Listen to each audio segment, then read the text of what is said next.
Good afternoon, everybody. All right. I want to make something clear at the top because I understand how important moral clarity is, especially at this time. So when Jews are targeted because of their beliefs or their identity, when Israel is singled out because of anti-Jewish hatred, that is anti-Semitism, and that is unacceptable. There's no place for anti-Semitism, full stop, period. This is important to the president. It's important to me personally and to everyone in the administration. Following the Hamas terror attacks in Israel, which were the deadliest for Jews since the Holocaust, the president has been consistent and clear. We must all do our part and forcefully speak out against anti-Semitism. And we must ensure that there is no place for hate in America. Not against Jews, not against Muslims, not against Arab Americans, not against Palestinian Americans, not against anyone. So I wanted to start there today. And with that, I'd like to call up my colleague, Admiral John Kirby, to take any additional questions that you have on Israel or any other foreign policy questions that you have. He agreed to come back today. And so thank you, Admiral, for being here. Good afternoon, everybody. I don't have a whole lot of new information here, but I do want to just stress that the president continues to get briefed regularly by his national security team on what's going on in the Middle East. As you know, he spoke with Prime Minister Netanyahu yesterday. Again, continuation of this dialogue and conversation that he's having with the Prime Minister as things unfold there. And of course, we still have Ambassador Satterfield on the ground, continuing to work to try to get humanitarian aid in and to get safe passage for people out. I don't have a lot of progress on either front to speak to today. Unfortunately, there were no more trucks that got in, and we haven't, again, secured passage for folks out, but we're obviously working that very, very hard, as well as the hostage piece. So not a lot to update you on there. Just a real quick note on the state visit. Because I'm certain I'm going to get asked, but yes, we expect the situation in the Middle East to come up in the conversations with Prime Minister Albanese tomorrow. The President's looking forward to the state visit. There is an awful lot on the plate with this important ally and key partner in the region. I just want to quickly blow through, if I could, highlighting some of the key initiatives that we're going to be announcing. The leaders will have more detail tomorrow, so I will probably not be able to go into more detail than what I'm going here with you today, but I just thought it'd be fair to give you a sense of some of the things they're going to be announcing. And I think the theme, the current running through this visit is really going to be on innovation. So they're going to be announcing new advanced technology cooperation, particularly on artificial intelligence. You might have seen the Prime Minister inking a deal with Microsoft on a $3 billion investment for AI. We welcome that. This tech innovation piece will also be highlighting a new space agreement that will allow U.S. companies to launch into space from Australia. So pretty exciting there. We're going to be committing to clean energy by building resilient, sustainable, and secure critical mineral supply chains. Secretary of Commerce was over at the embassy today talking about that and getting us closer to finishing that critical minerals piece. Obviously tackling the climate crisis, including by mobilizing funding for businesses across the region to transition to clean energy. Advancing connectivity across the Pacific through investments in undersea cable infrastructure and maritime infrastructure, enhancing our defense cooperation between us to include trilateral cooperation with Japan, and again, continuing to work on this AUKUS implementation. AUKUS, as you know, is the trilateral agreement between Great Britain, the United States, and Australia to provide for Australia a nuclear-powered but conventionally armed submarine capability. And then, of course, there'll be other deliverables as well. I won't belabor my time here, but very exciting visit. President and the First Lady are very much looking forward to it. Lots to discuss, lots going on in the world, and we're excited about it. Go ahead, Dan. Thanks, Karine. Thank you, Admiral. French President Emmanuel Macron called today for Hamas to be added to the targets of the US-led coalition fighting the Islamic State group. Is that something that the White House would support? Well, we're just aware of these reports coming out from the LSA. I would say, first and foremost, we're focused on helping Israel go after Hamas right now, making sure they got the capabilities, the security assistance to go after Hamas. And we're certainly in discussions with our allies and partners. As you know, President Macron was on the call, actually 2 calls that the President has had with European leaders in just the last several days, and we'll continue those consultations. Thank you. I have 2 questions. Amnesty International said that they found evidence that Israel used white phosphorus in Gaza. Any confirmation from the U.S. on this? I cannot confirm that. And just now, as you know, the UN Security Council had a meeting. The Arab groups condemned killing civilians, but also said that we should support a peace process instead of sending weapons to Israel if we want to support Israel. Do you envisage a scenario whereby the hostages will be released, Hamas will be disarmed, and some kind of international conference will take place soon? I couldn't begin to speculate on that. Those are potential steps that haven't happened yet and may not happen. All I can tell you is we're going to continue to make sure Israel has the tools and the capabilities that they need to defend themselves. We're going to continue to try to get that humanitarian assistance in. We're going to continue to try to get hostages and people out of Gaza appropriately. And as I think you've heard us say, a ceasefire right now really only benefits Hamas. That's where we are right now. And I understand the question, but I'm just not going to get ahead of where things are. There's no scenario to avert the war now. That was my point, really. There's no other scenario to avert. There's already combat between Israel and Hamas. If what you're saying to avert a ground incursion, that is a question for the Israeli Defense Forces. They get to make the decisions about what operations they're going to conduct or not. We don't believe that a ceasefire right now is what we would believe that a ceasefire right now is only going to benefit Hamas. Thanks, Admiral. There was some reporting overnight that the U.S. is planning for mass evacuations of Americans if the war were to spread. Can you kind of give context of how likely you guys are viewing that scenario and whether this is very top-level planning or if there's some sort of granular detail that you guys are going into on this effort?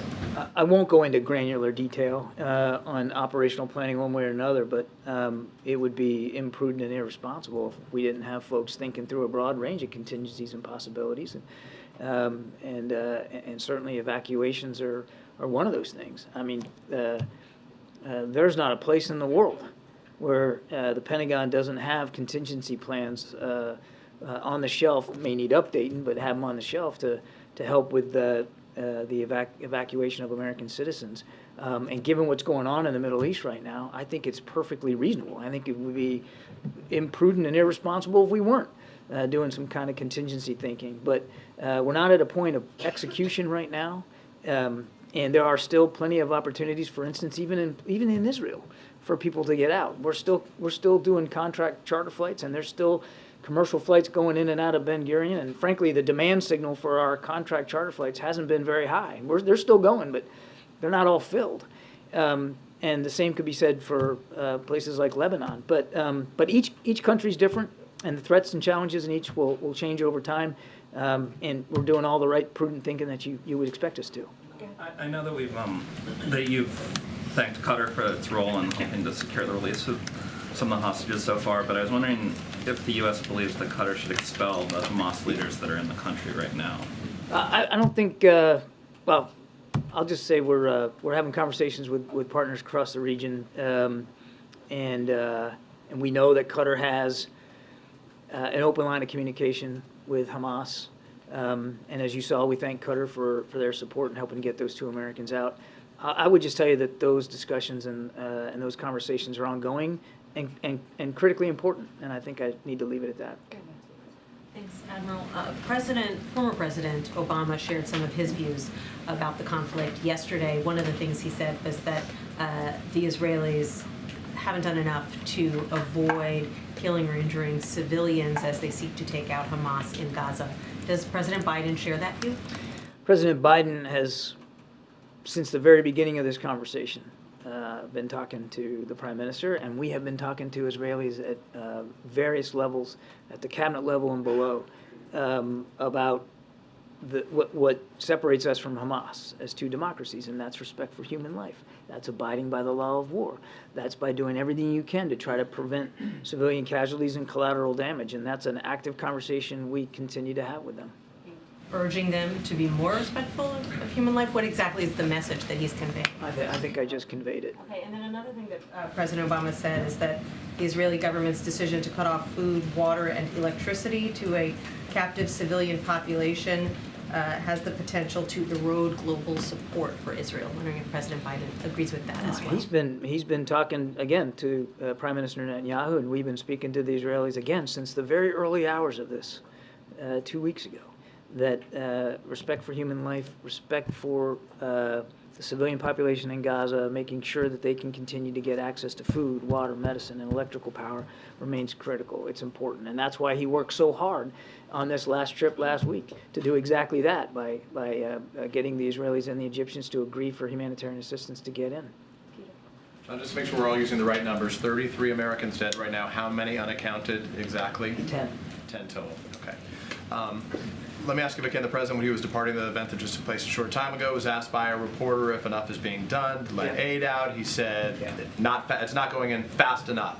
Who is the obstacle right now? What is the primary obstacle to the ability for that aid to arrive at the pace the president would be satisfied by? Yeah. I know it would be very tempting and satisfying for us to just sort of pin the tail on the donkey here, but there's a lot of factors at play here. If it was easy, my goodness, there'd be hundreds of trucks flowing in every day. It's a combat zone, Peter. It's a war zone. And that greatly complicates the ability to move safely and to the right recipients, the customers, that kind of humanitarian aid. So there's lots of players involved here. Hamas is obviously a player. Israel's a player. Egypt's a player. The UN is a player. And Ambassador Satterfield is working this as hard as he can. Unfortunately, today we haven't seen any trucks go in. We'll see what the hours to come bring. One quick follow-up, again, on a separate topic here. Broadly speaking, we know the Israeli War Cabinet has been meeting with the Prime Minister, the President, and others have spoken to members of that cabinet often, the President Netanyahu often. Is the President confident that the Israeli War Cabinet, led by the Prime Minister Benjamin Netanyahu, will do the right thing as he views it in carrying out this war?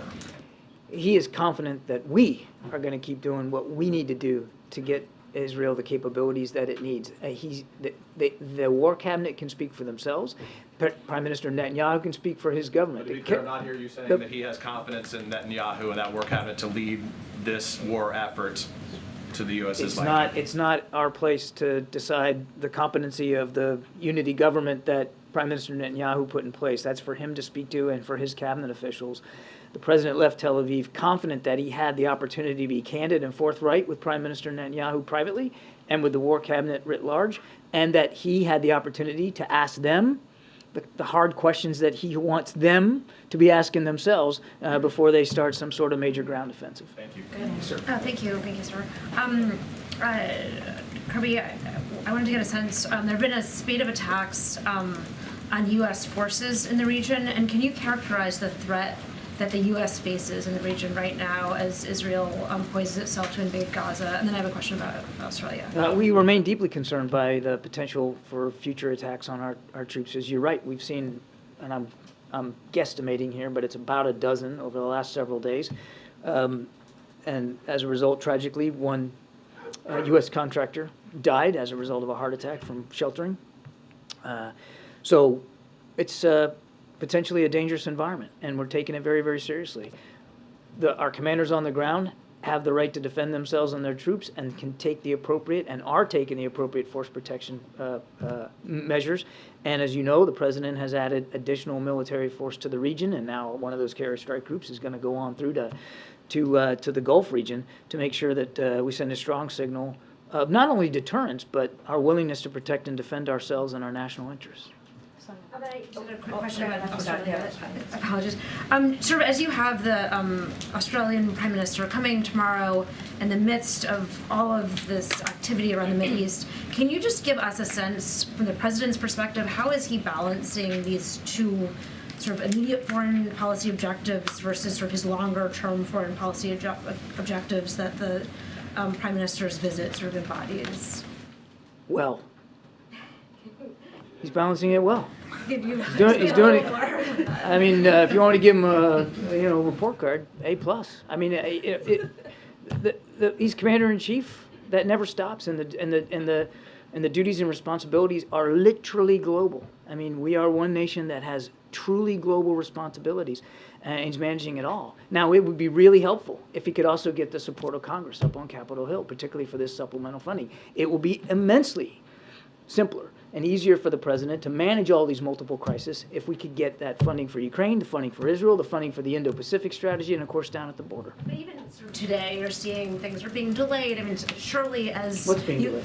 I mean, this briefing, for example, is delayed by quite. Well, that's my fault. Not Right. Karine's. But I mean, I appreciate that. the national science thing is delayed. Good move. It is true. It is true. But I'm trying to get a sense, right? Presumably, the president is going to have a number of calls he has to make tomorrow that he wouldn't have otherwise had to make if it had not been this crisis in the Middle East. And how, are you going to keep the Prime Minister of Australia waiting while Netanyahu's on the phone? Like, how is that going to work? I don't anticipate keeping the Prime Minister waiting on anything tomorrow. They got a pretty full agenda, and as I said at the top, the President's looking forward to that. But being President of the United States means balancing an awful lot of priorities and challenges, whether they're domestic or foreign, and oftentimes the line between those gets blurred pretty dang quickly, as Karine was talking about at the opening, in terms of the spillover of domestic potential threats here in the United States. But the President is managing it really, really well because of his long experience in government, the wisdom he brings to the job, the relationships that he has. Look at Prime Minister Netanyahu, and they've known each other for decades, since the Prime Minister was working in the embassy here in D.C. As the Deputy Chief of Mission. All that comes into the way he executes the job, and he's on top of it all. Thank you. So 2 questions. Can you tell us specifically what the U.S. government is doing right now to get Palestinian Americans out of Gaza? Because understandably there are some logistical issues, but we've talked to people who are stuck at Rafah and who want to leave. And so what is the government doing right now? Again, this is something that Ambassador Satterfield is working really, really hard. I mean, obviously a prime focus for us is the several hundred Americans that we know are there. And actually, I don't know exactly how many are down at Rafah, but we know there are many American citizens down at Rafah that want to get out, and he's working that very hard. We also believe, and he's also talking to partners, particularly Egypt, about the possibility of others getting out through Rafah. Again, innocent civilians of many different nationalities, certainly Palestinians, that want to leave and should be allowed to leave an active war zone for their own safety and for the safety of their families. I wish I could tell you that we got the recipe cooked here and they're all going to get out at a certain time and place. I just don't have that right now. But I can assure you and all of them that we're working on this very hard in real time. And a second one. So the Gaza Health Ministry, obviously run by Hamas, said about 700 people were killed in an Israeli airstrike today. First of all, is that a figure that the U.S. government can verify? No. And I think he was right by you saying that the Ministry of Health is run by Hamas, and I think that all needs to be factored into anything that they put out publicly. And this is sort of related to Nancy's question, but setting aside whether that 700 figure is correct or not, I'm wondering if the administration is having concerns that the Israeli response has been disproportionate in response to the obviously horrific attack that we've seen from Hamas. We're going to avoid trying to react to every single event on the battlefield. We all saw last week how quick reactions to events on the battlefield turned out to be inaccurate. So for our part, we're not going to jump to conclusions on every time there's a report of something. We're not going to react in real time, certainly to a conflict to which we are not a part in terms of being a presence on the ground. All I can do is say what I've said before, that we have and will continue to talk to our Israeli counterparts about the importance of avoiding and minimizing civilian casualties and respecting innocent life and trying to prevent collateral damage as they go after legitimate Hamas targets. I said this the other day, and I think your question prompts me to say it again because I think it's an important notion. This is war. It is combat. It is bloody. It is ugly, and it's going to be messy. And innocent civilians are going to be hurt going forward. I wish I could tell you something different. I wish that wasn't going to happen, but it is going to happen. And that doesn't make it right. It Doesn't make it dismissible. It doesn't mean that we aren't going to still express concerns about that and do everything we can to help the Israelis do everything they can to minimize it. But that's unfortunately the nature of conflict. Thank you, Admiral. So going off your earlier exchange with Peter, to be clear, the U.S. cannot say if they're confident that Israel has a clear and achievable military plan? That is a question for the Israeli Defense Forces. You've said you've asked them tough questions, but has the U.S. set or discussed any possible red lines? No. And following on that, Secretary of State Antony Blinken had just said humanitarian pauses must be considered to protect civilians in Gaza. Can you expand on that? Can I expand on, I'm sorry. Secretary of State Antony Blinken said humanitarian pauses must be considered to protect civilians in Gaza. We want, as I said from the beginning, we want to see all measure of protection for civilians, and pauses in operation is a tool and a tactic that can do that for temporary periods of time. So does that mean That is not the same as saying a ceasefire. Again, right now, we believe a ceasefire benefits Hamas, a general ceasefire. And just to follow up on that, so could you clarify just a little bit how you would define the difference between a humanitarian pause? I mean, I think it's really, it's a question of duration and scope and size and that kind of thing. Got it, okay. And then you said yesterday when asked about kind of what the future of Gaza might look like, that's something that the Israelis are going to need to figure out subsequently. And I think that they're exploring those questions about what governance in Gaza looks like long term. I just don't think that, and understandably, their focus is much more on the here and now and the operations. And does the U.S. have a view about the legality of a reoccupation of Gaza by Israel, and whether that's a temporary thing or a more permanent thing? I don't believe we've taken a position on that. Okay. Thank you. Do you believe that the current level of bombardment allows for the extraction or transfer of hostages?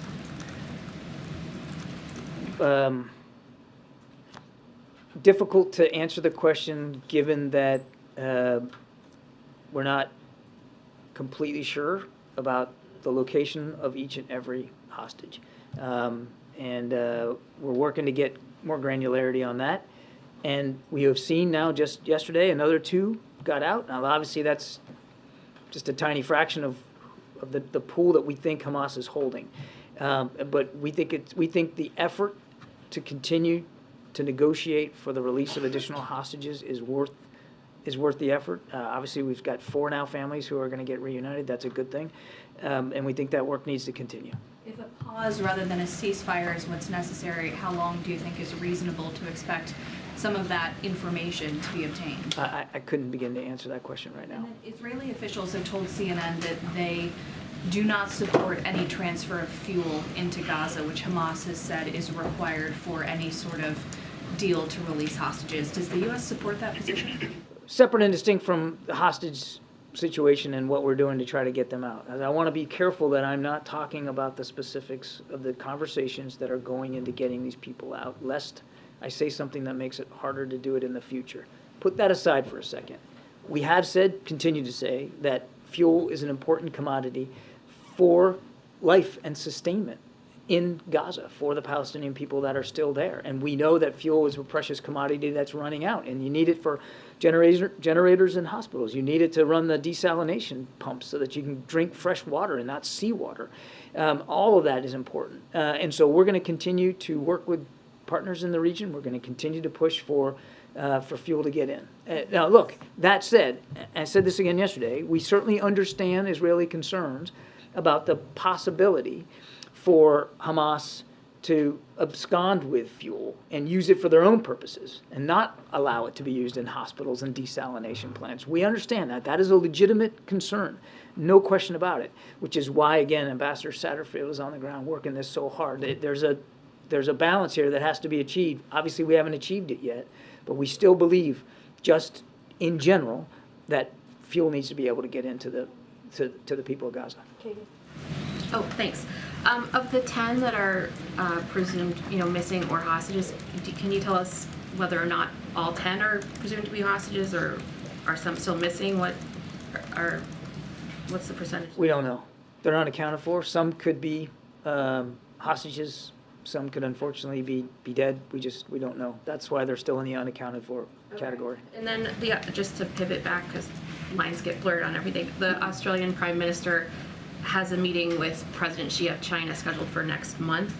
So I'm just wondering how much is countering China expected to come up tomorrow? And also just what is the position on having such an important ally that needs to do business, as we also do, with China?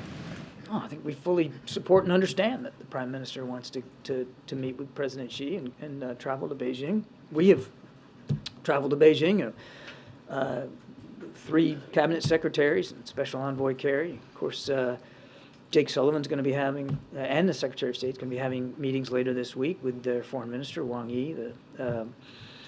So conversations with the Chinese and keeping the lines of communication open is really important. The President has said that many, many times.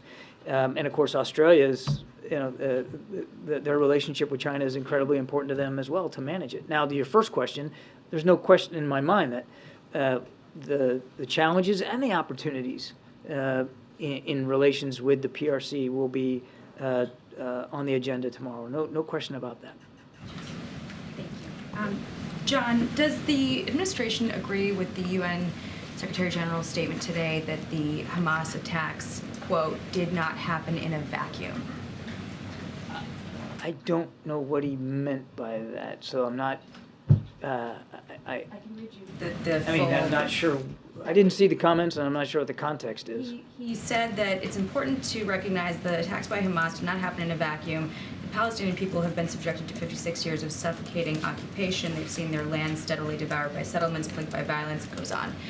That statement infuriated a lot of Israelis. I want to know if the administration disagrees with what he said. The President has spoken very clearly, and I think very forcefully, on who's to blame here for October 7th. It's Hamas. It's not the Israelis. It's not the innocent Israeli people that were slaughtered going to a music festival. It was Hamas. They planned this thing for many months, maybe even as long as a year. Hamas is to blame. Hamas is to blame. On that note, is the assessment still the same that Iran did not directly play a role in this attack? Because you had Senator Blumenthal saying over the weekend. I never said that Iran did not play a role. What we've said, and there's been no change, what we said, Jackie, is Iran is certainly complicit here. Without them, there is no Hamas. Without them, there's no Hezbollah. Without them, there's no militia groups firing rockets at our troops in Iraq and Syria. And as I said yesterday up here, we recognize Iran's monitoring all these events, and in some cases, they're encouraging some of these attacks. No question about it. Now, you talk about October 7th. We still haven't seen any direct, specific intelligence that says they were witting or participating or directing the attacks of October 7th. But as I said, broadly complicit, no question about that. And I'm sure that our Israeli counterparts will, in due time, take a harder look at the intelligence picture and what might have been missed, what gaps there were, but I'll let them speak to that. Can you just speak to the shift in language we heard yesterday out of the Pentagon? Last week no one would confirm on the record that these attacks were coming from Iranian proxy groups, but then Brigadier General Pat Ryder said the U.S. holds Iran responsible. Is the U.S. taking this as a signal that Iran is in fact trying to widen the war? We see that they are backing these groups, no question about that. We have sent a strong signal of deterrence. There's no indication right now that any other nation, state, or actor is preparing or imminently to escalate this conflict, but we're watching this very, very closely. And again, I want to be clear here. Nobody's turning a blind eye to Iran's complicity. Their support for these militia groups in Iraq and Syria, their support for terrorists throughout the region. We have addressed that through additional sanctions. We have addressed it through additional military force posture. We're obviously going to do what we have to do to protect ourselves and our troops. Nobody's at all turning away from that threat or their historic and sustained support for these terrorist groups. Thanks, Karine. John, just a follow-up to what Peter asked earlier. I'd like 2 questions, but one to drill down. I assume when the president said aid isn't getting fast enough to Gaza, that he's not critiquing our efforts to get it there. So, and without hanging a hook on who's responsible, is he saying that more can be done from our end? Is there more that can be done to get the aid to them? I think he was referring to actors in the region. And then the second question is, it's for many years, you're going to meet with the Australian government, and they have supported the release of Julian Assange. Now, we haven't done so saying there were national security reasons, but for the reasons that he has been charged are basically the same efforts that many reporters use. So is there any change of heart in this administration's efforts to free Julian Assange? I won't be able to talk about extradition matters, Brian, and as you know, this is something... No, fair question, but this is something the Justice Department is handling, and I think it's better if you go to them on that. We have to wrap it, okay, Lisa? Thank you. Thanks. Thanks, Admiral. So you've talked in here about contingency plans for this conflict potentially escalating, even though the administration wants to prevent that. So is the U.S. military really planning for possible evacuation of hundreds of Americans from the Middle East?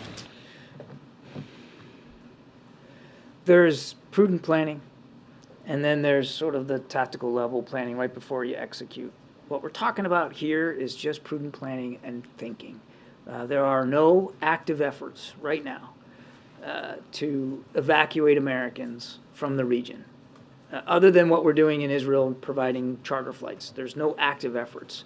And we're not parking ships off the coast and getting ready to send Marines in to get people out of, you pick the place over there. That's not happening right now.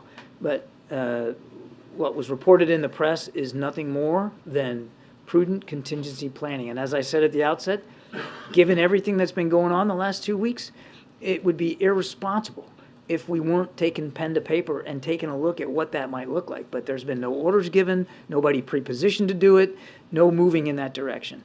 But if it should get to that, my goodness, you'd want to make sure we were ready to do it and do it like that. And if I could just a quick follow-up on the longer it takes for the House to agree on a speaker, how concerned are you? How concerned is the president that the administration is going to be able to get the necessary aid to Israel as well as humanitarian aid? It's a concern.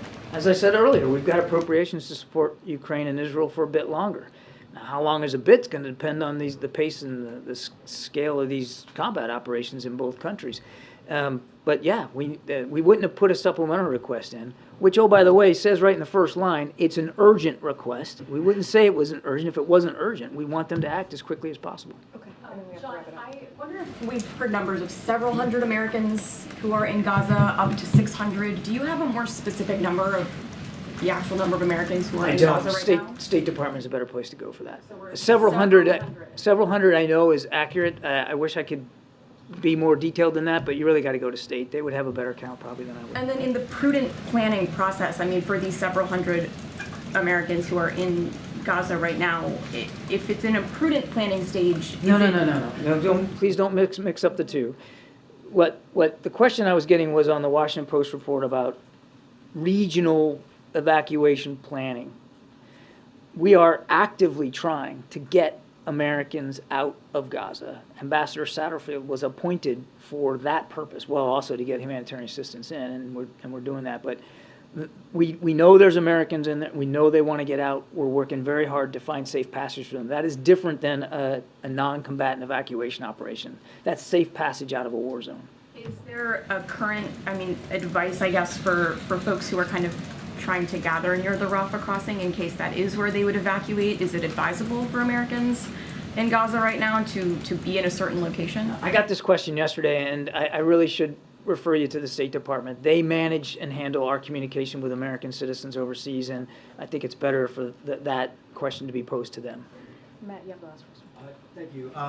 John, I wanted to make sure that I understood the idea of a ceasefire versus a humanitarian pause. And you guys clearly are opposed to a ceasefire, thinking that would be a victory for Hamas. But on the humanitarian pause, is it something that the U.S. is actively pursuing or calling for that to be the case? Well, you heard the Secretary of State talk about the need to look at that, to consider the possibility of a humanitarian pause, to allow aid to get in and get in unfettered, and to allow for the safe movement of people out. But again, there's a lot that goes into that, Matt. We got the Rafah crossing's open on the way in. It's not open on the way out. There's a lot of spade work in diplomacy to get that to happen. So you're not calling for it at this point. You're saying it should be an option. I think it's again, I would refer you back to what Secretary Blinken said, but it's certainly something that ought to be considered for the purpose of humanitarian assistance.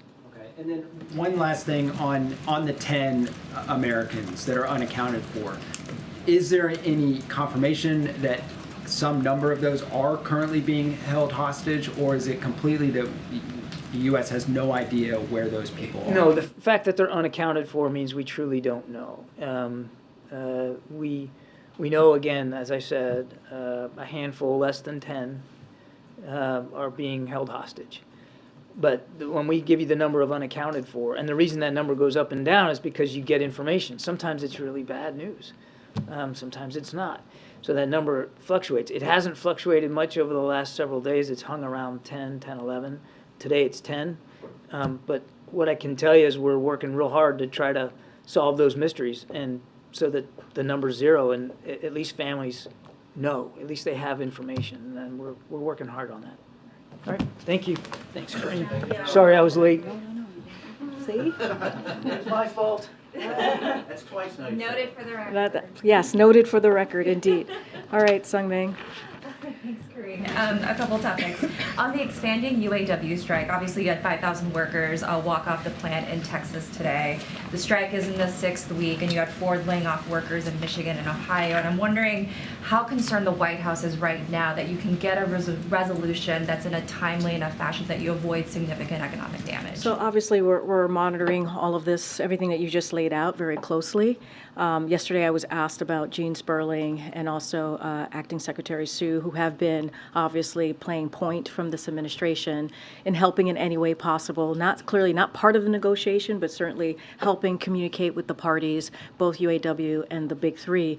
Look, the president continues to believe that collective bargaining is incredibly important. The options that are under collective bargaining, UAW has the right to kind of think through those options. And so we believe that if everyone comes together in good faith, that there could be a win-win agreement. And so we're going to let them have those negotiations, continue to have those conversations. Obviously, everything that you laid out, we're going to monitor very closely. I don't have anything beyond that.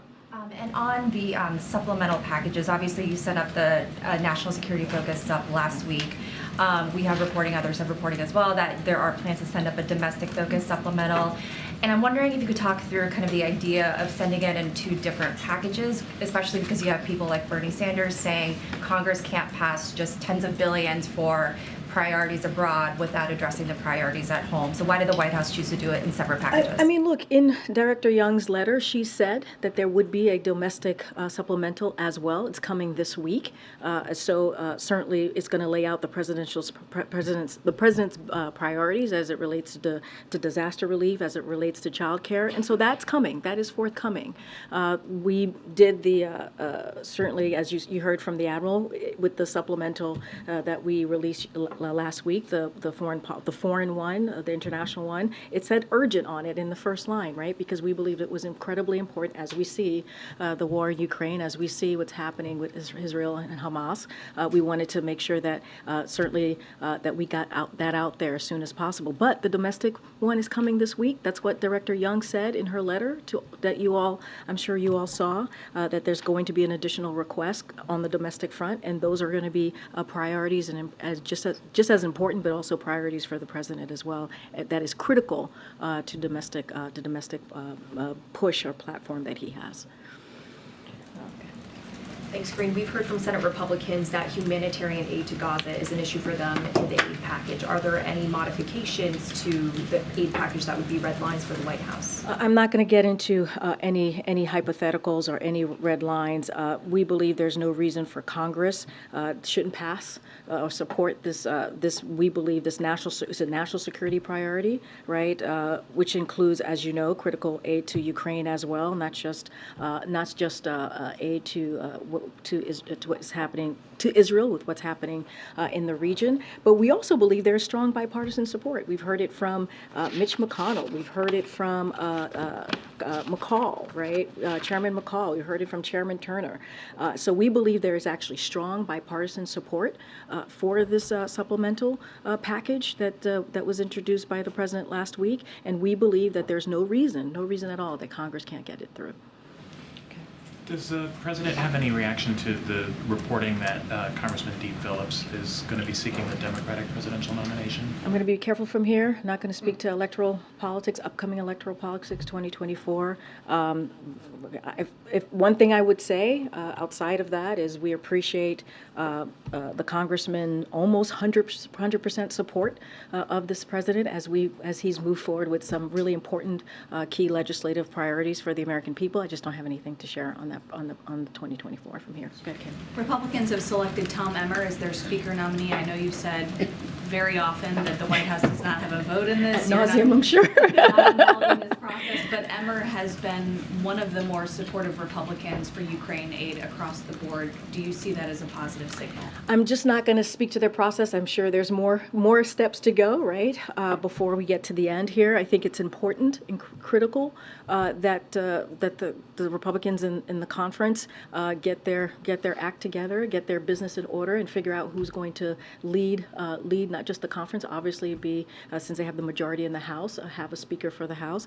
Just not going to get into it. I have said just moments ago we have seen bipartisan support for the supplemental package that the president announced last week, that we spoke to last week, and so we believe that Congress should move forward with that. As it relates to their process and finding a speaker, that is up to them. We do not, as the president has said himself, just quoting him, we do not have a vote in that space. Go ahead, Brian. Just a follow-up, I know you don't want to talk about their process, but once the House picks a speaker, your process, considering the global situation, is this administration considered asking the House Speaker to speak before a joint session of Congress, or would you consider having them over to members of the GOP and the Democratic leadership in Congress over to the White House to talk about the situation, since you're asking for additional funds? Look, there are conversations that have been happening and will continue from this administration to folks on the Capitol. That has been happening via the director of OMB. That's been happening with the Legislative Affairs Office.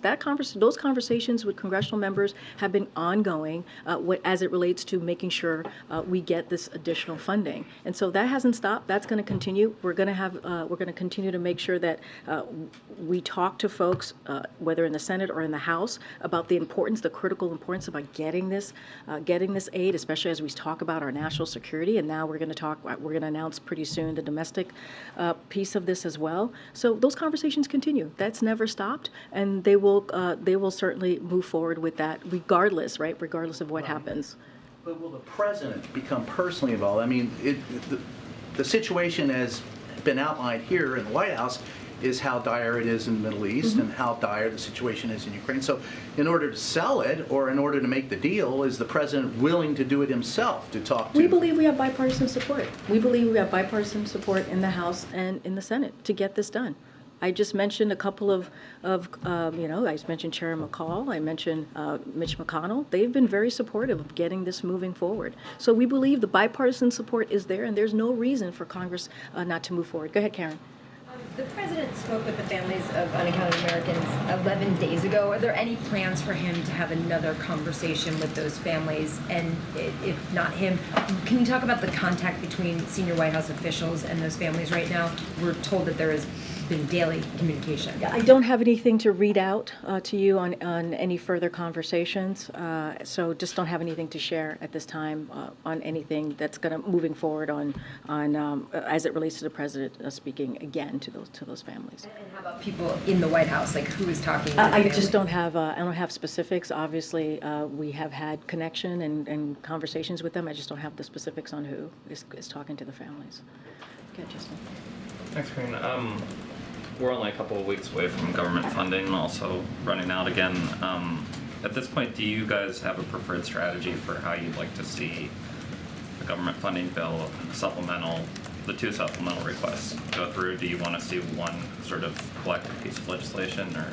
So I don't have a direct process on that. But certainly, we want to see both of them get through, both the domestic supplemental, which we're going to announce this week, and obviously the urgent supplemental as it relates to our national security that we announced last week.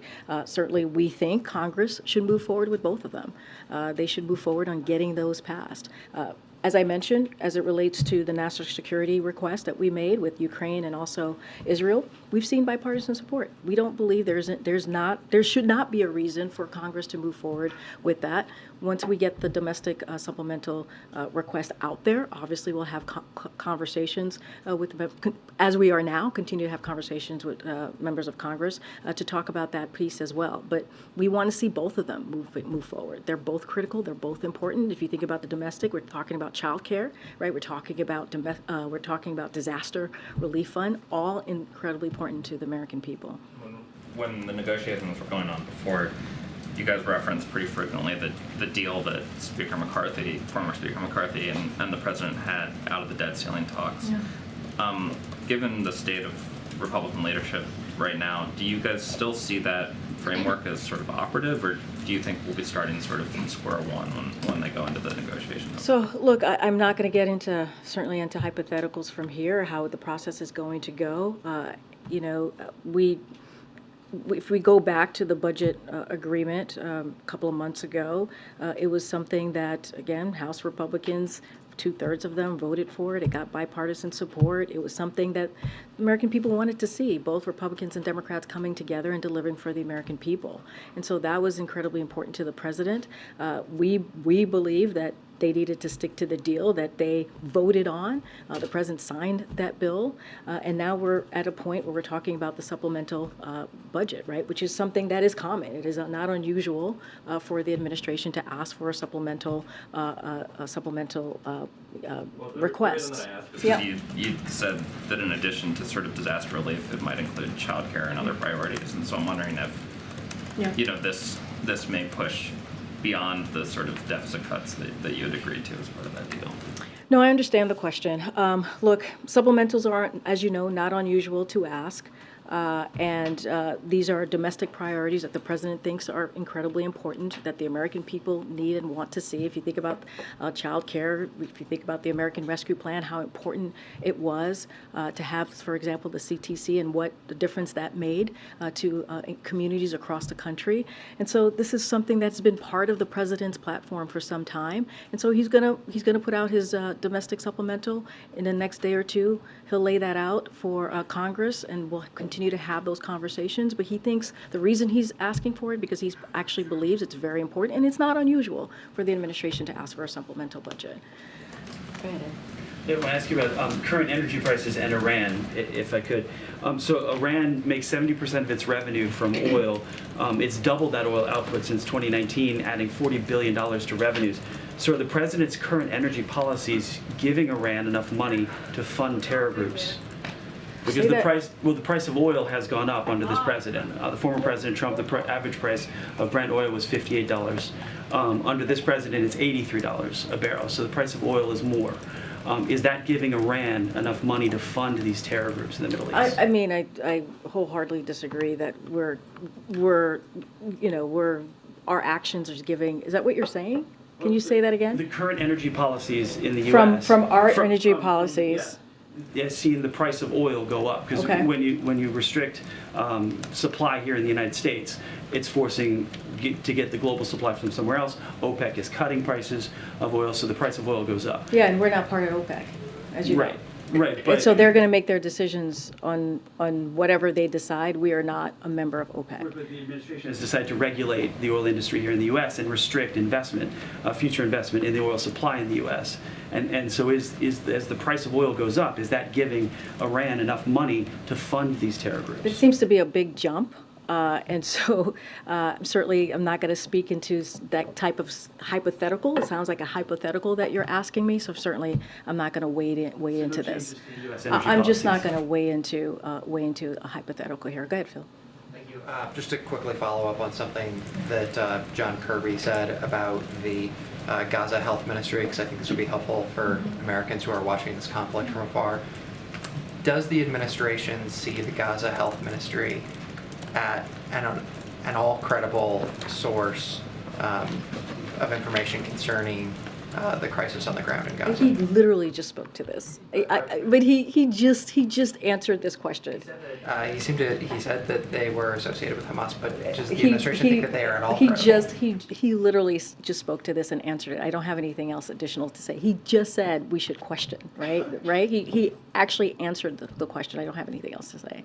Thank you. Okay, no problem. Thanks, Karine. On a visit of the Chinese Foreign Minister, Wang Yi is coming to D.C. For a 3 days visit. So besides the potential meeting between President Xi and President Biden at this APEC summit, is China's stance on Israel and Ukraine on the agenda? And also, in the wake of those attacks in Europe and Middle East, I'm assuming U.S. doesn't want to see any other conflicts happen in Asia. So in this visit, will U.S.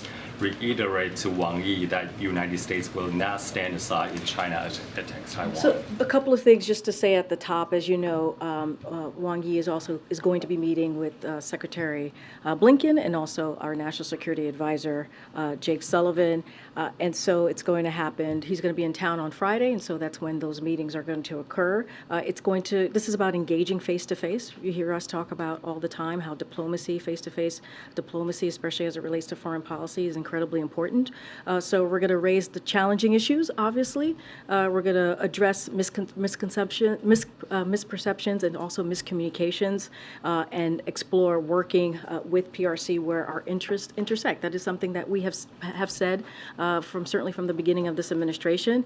And so our strategy toward PRC has been consistent here, and our assessment of the challenges that we have with PRC that are there that poses has not changed. And, we have been very clear. We want to see competition. That's what we want to see with PRC, competition. And so we seek to manage that competition in a responsible way.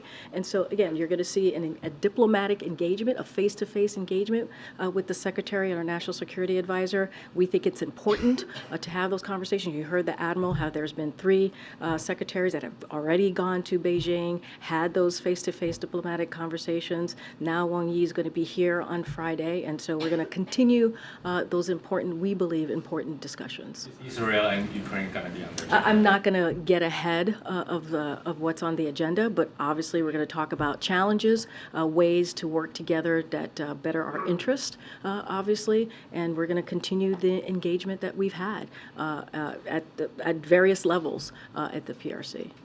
Question on the global south. So, of course, he highlights U.S. call for Israel to follow the law of the war and effort to provide humanitarian aid to Gaza. But we also seen from the Arab world and global south, and we're seeing protests in Indonesia, in Malaysia, against United States support to Israel, and which those are important allies in Indo-Pacific and ASEAN.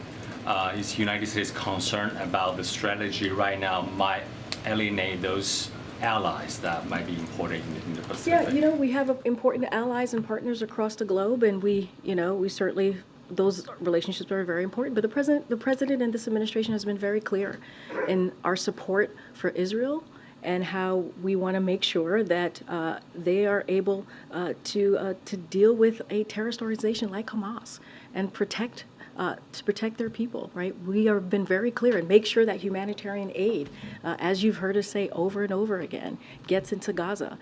And so that's going to be our focus. We have someone, an ambassador on the ground who's focusing on that, making sure that we do everything that we can get the hostages out.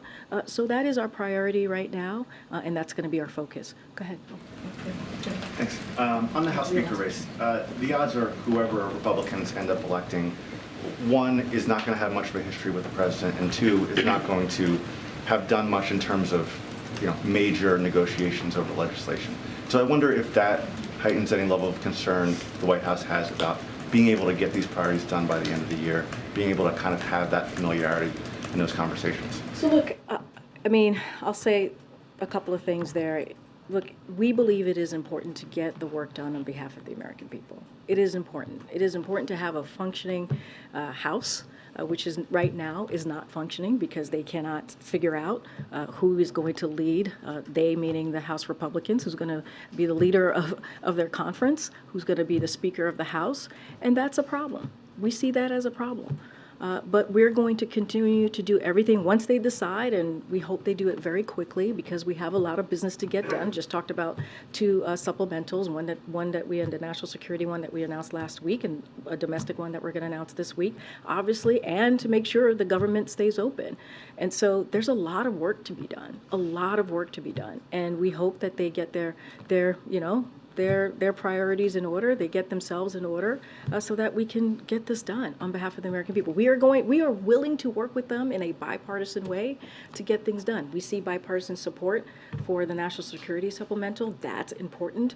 And then we're going to be announcing our domestic supplemental. Look, we think it's important that the House Republicans get their affairs in order so that we can continue to deliver for the American people. Yeah. In the interim, in an urgent situation, in an emergency situation, who does the White House consider the leader of the Republican conference in the House? Look, right now, as you know, there's the Speaker Pro Tem, obviously, right? So he is, he's by default is there. But I mean, look, I mean, we say this. I know we say this ad nauseum. We were joking around with Kayla. Oh, I think it was Kayla. I can't remember on this. It is for them to fix, right? It is for them to decide who is going to be the speaker. Them meeting the House Republicans. They gotta get to work here. The American people is counting on us, and the president is doing his job. He's doing his job domestically and as commander-in-chief. We have to see House Republicans do their job as well. Thanks, everybody. See you Thursday. Thank you, Karine.